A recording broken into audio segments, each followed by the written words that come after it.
Has expired. The gentleman from Massachusetts, Mr. Keating, is recognized for 5 minutes. Thank you, Mr. Chairman.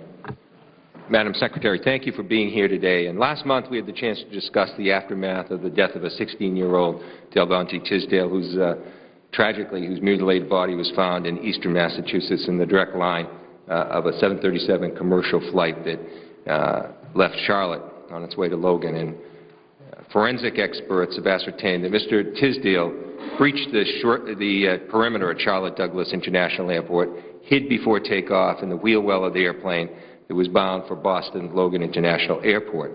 To date, there's been no video surveillance that surfaced that could detail how Mr. Tisdale was able to breach airport operations in that area in Charlotte Douglas. And the case surely suggests that there may be a perimeter and airfield access vulnerabilities in other airports as well. Now, this week, the Charlotte Mecklenburg Police Department released the public version of their investigation. Indeed, the police department's investigation, the local police department's investigation, concluded there's a need to strengthen the perimeter security in many respects.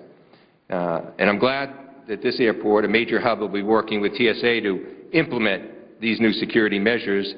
And I'm sure that you agree that if there's a security breakdown in one airport, particularly a hub such as Charlotte Douglas, that countless airports and cities are vulnerable. So I had 4 questions I'd just like to pose. The first, I'd like to make sure, if it's possible, that the members of this committee are briefed on the classified police department report that they had issued. Can you agree to work with our committee in that respect? Yes, it is a matter that is still under investigation, how that particular breach occurred.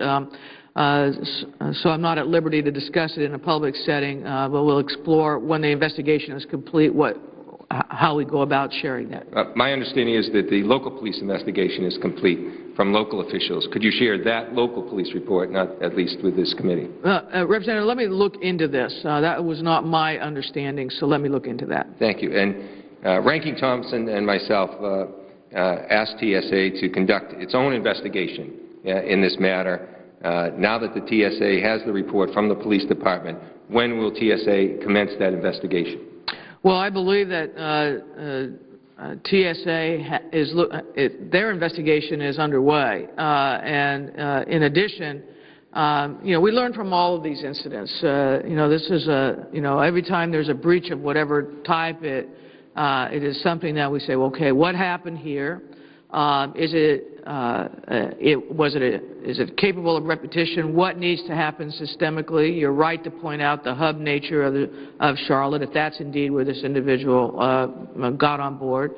It is something that reminds us of, perimeter, which, as you know, the TSA doesn't control the perimeter. It has standards that airports are supposed to abide by with respect to perimeters. So we're looking at all of that afresh in light of this incident and any kind of incident. Yeah. Well, let me try and, for the sake of time, combine my 3rd and 4th questions together. And let me express this. All the way along, I have a greater sense of urgency when a breach of this nature occurs that could threaten not only this airport but other ports than I suppose many other people, it seems. But to me, I'm a bit dumbfounded that that sense of urgency hasn't resulted in quicker action. I have had the chance on my own to, and with some assistance, to look at some of the minimum standards, which I will not discuss because I don't think it's great to discuss publicly what some of the minimum standards are in terms of the perimeter at airports. But suffice to say, looking at those from my perspective that I've been able to view, I'm not satisfied. And I'll tell you the truth. I don't think the public would be satisfied if they knew what those minimum standards are. And my question to you is, given the minimum standards and given the fact that you just expressed that there's another jurisdiction often involved in implementing those standards, what can we give you for authority, if necessary, to make sure there's a seamless approach to making sure those perimeter and tarmac areas are as secure as they should be? Because my view of what happened in Charlotte clearly indicates that there's a major breach. I mean, in a bank robbery, you could go back after someone did it and get videotaped, forensic evidence, everything. There's no sign in the videotape from anything I've seen that they can even locate how he did it, yet he did. So I see a major problem, and we want to work with you as a committee to see if we can give you more authority if necessary, more resources if that's necessary. But to me, this is a profound danger to the traveling public, where they're barraged at the gate, which is fine, and we all accept those kind of intrusions. But you look out the window at the tarmac and perimeter, and frankly, I don't feel safe when I'm taking a plane. Time of the gentleman has expired, and in consultation with the ranking member, we're asking unanimous consent to have all future question period limited to 3 minutes. The Secretary can make it to the White House from a meeting with the President of Mexico. We will work with the committee on this. Okay. Thank you. Without objection, time limit is not 3 minutes. The gentleman from Florida, Mr. Belrakis. Thank you, Mr. Chairman. I appreciate it. Thank you, Madam Secretary. Getting back to the student visa issue,